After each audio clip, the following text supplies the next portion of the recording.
Welcome back to our channel Swastik Tune. Oliver Twist by Charles Dickens, Chapter 3. On the streets of London.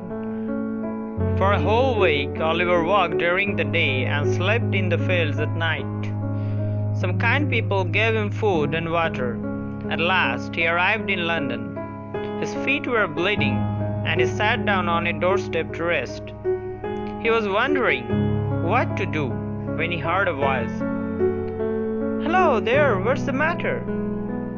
Oliver looked up and saw a strange boy wearing a man's coat, which reached almost to the ground, and an old top hat.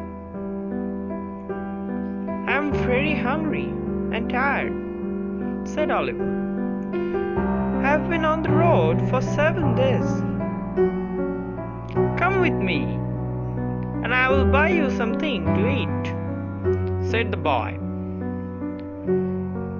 "My name is Jack Dawkins, but they call me the Artful Dodger." After a meal of bread and cold meat, Jack Dawkins began to ask questions. "Have you got any money?" "No." "Do you know anyone here?" "No." "I suppose you want somewhere to sleep tonight, don't you?" "Oh, yes, please. I know an old man who can help you. Come with me." Oliver couldn't believe his luck and followed his new friend gratefully.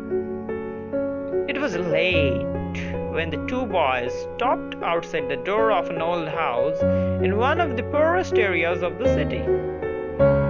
Jack went in quickly, and Oliver followed him up the stairs into a big room at the top of the house.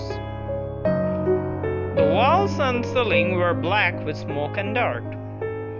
An old man with long, greasy red hair was cooking some meat in a pan over the fire, and a few young boys were sitting around the table. "Mr. Fagin, meet my friend, Oliver Twist," said Jack. The old man smiled, showing long yellow teeth like a rat, and shook Oliver's hand. The boys all jumped up and shook Oliver's hand too. One boy took his cap, another his handkerchief, and a third checked his pockets. The old man laughed and hit the boys playfully with the fork. Oliver sat down at the table with the other boys and looked around the room. A lot of colorful silk handkerchiefs were hanging on a line across the room. Oliver stared at them curiously. They looked too clean for that dirty room.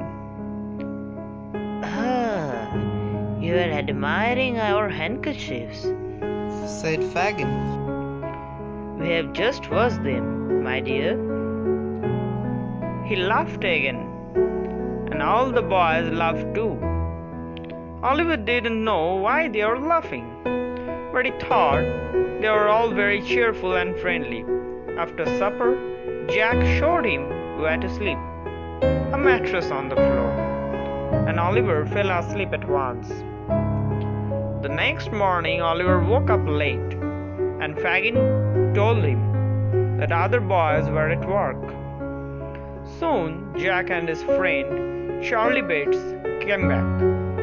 Jack gave Fagin 2 well-made wallets, and Charlie had 4 silk handkerchiefs. Fagin showed the things to Oliver. "Look, Oliver. "What clever boys they are. Would you like to learn to come home every day with wallets and handkerchiefs like this?" "Oh yes, sir, if you will teach me." Fagin and the boys laughed loudly. Then they began to play a game. Fagin put some things into his pockets, and the boys tried to take them out secretly. If Fagin felt a hand in his pocket or saw one of the boys, Fagin was the winner. If the boys got the things without Fagin noticing, then they won the game. Oliver watched the boys carefully, and soon he wanted to play too. He learned quickly, and Fagin was pleased. A few days later, Fagin let Oliver go out with Jack and Charlie. For a long time they walked around slowly. Then suddenly Jack stopped. He pointed towards an old gentleman standing outside a bookshop and whispered, "He will do." "Perfect," agreed Charlie. Oliver didn't understand. He couldn't see anything special about the old gentleman. He was reading a book from the stall outside the shop and didn't seem to notice anything around him. Jack and Charlie walked slowly towards him. Then, quick as a flash, Jack pulled the handkerchief out of the old man's pocket, and the two boys disappeared round the corner. It is then that Oliver understood that Jack and Charlie were thieves. He turned to run away, but the old gentleman saw him and realized his handkerchief was not in his pocket. "Stop, thief!" he shouted, and soon a crowd of people was running after Oliver, all shouting, "Stop, thief!" Oliver was terrified. He ran like the wind, but suddenly he slipped and fell. The crowd stood round him, and the old gentleman looked down at him sadly. "Yes, I'm afraid this is the boy." At that moment, the man from the bookshop arrived. "This boy is not the thief," he explained. "I saw everything from my shop. Two other boys stole the handkerchief." The old gentleman looked at Oliver's pale face and his innocent, frightened eyes. "This boy is ill.